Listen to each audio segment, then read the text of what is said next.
At my son's birthday party, my ex-wife and her boyfriend stood in front of the door. Pathetic deadbeat. Get out of here, she snapped, then spat in my face. Security grabbed me by the shoulders. You know, there are moments in life that just hit you like a freight train, moments where you realize everything you thought you knew was a lie. For me, that moment came at my own son's birthday party, when my ex-wife and her pathetic deadbeat boyfriend literally blocked the door, and she spat in my face, hissing, "Get lost." Security even grabbed my shoulders, but something inside me just clicked. I smiled. I walked away. And then, I made one phone call that changed everything. 20 minutes later, her sister came rushing out, trembling, demanding, "What the hell did you just do? The judge just called and wants to see us tomorrow morning." It was a dreary autumn day, rain drumming against the windows of the Pike County Courthouse, when I sat there, waiting for Judge Laurel Weinstein to sign those final divorce papers. At 42, I was Harlan Mercer, and I prided myself on my self-control. It's what made me one of Pennsylvania's toughest criminal defense attorneys. My hands, calloused from years of hard work, rested on the polished table, giving nothing away about the storm raging inside me. Across the room, Bethany, soon to be Bethany Lafferty again, sat way too close to her boyfriend, Ryan Steiger. The sight of his hand on her thigh, possessive and disgusting, made my jaw clench, just barely. Can you believe it? Only 6 months before, Ryan had been my client, a guy I'd successfully defended against aggravated assault charges.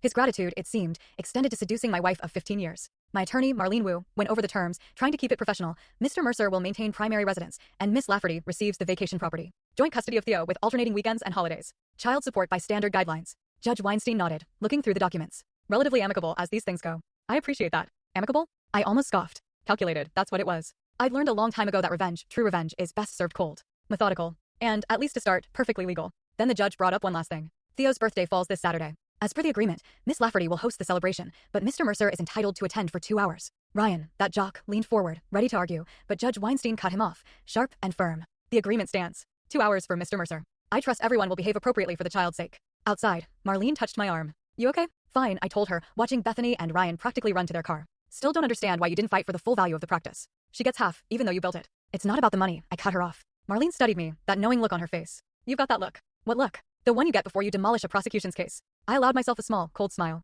I need to prepare for Theo's birthday. As I walked to my car, my phone buzzed. A text from Pascal Bennett, my old military buddy who now ran a private intelligence firm. Information secured. Meeting tonight. I typed back, confirmed. 9 p.m. The rain got heavier, but my mind was already miles away, mapping out the next moves in a game Bethany and Ryan didn't even know they were playing. Not yet. Pascal Bennett's security offices were on the top floor of an old factory building downtown. Pascal greeted me with a firm handshake, his prosthetic right hand, a souvenir from our last deployment in Afghanistan, felt cold against my palm. Coffee, he offered, leading me past rows of monitors where analysts worked in hushed silence. Thanks. I settled into a chair in his office. What did you find? Pascal slid a tablet across the desk. Ryan Steiger is a careful man, Harlan. But not careful enough. He tapped the screen. 3 years ago, he was working security for Westridge Pharmaceuticals. During that time, he developed a little side arrangement with Delmare cartel affiliates, helping them get their hands on proprietary formulas. My eyebrow went up. Full story on channel, link below. Watch what happened next.